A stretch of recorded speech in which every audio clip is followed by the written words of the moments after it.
En Guinée, on a appris cette nuit la mort en détention du colonel Sadiba Koulibaly. L'ancien chef d'état-major général des armées a rendu l'âme samedi alors qu'il était emprisonné dans un lieu tenu secret.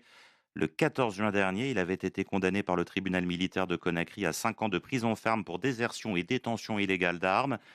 Sidi Yansané, selon le procureur militaire, le haut gradé est décédé des suites d'un arrêt cardiaque. Et ce n'est qu'hier soir, Nicolas, donc 3 jours après le décès, que le parquet du tribunal militaire de Conakry a annoncé la mort de Sadiba Koulibaly.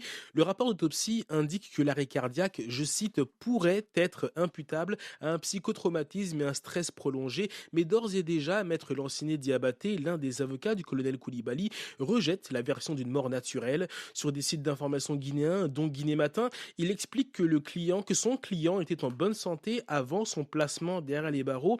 Mais depuis, l'avocat ignorait où était détenu son client. Il n'était dans aucune prison officielle du pays. Le parquet militaire laisse entendre que le colonel Sadiba serait mort à l'hôpital Ignace Dine de Conakry, car c'est son chef de service médecine légale qui a délivré le certificat de décès.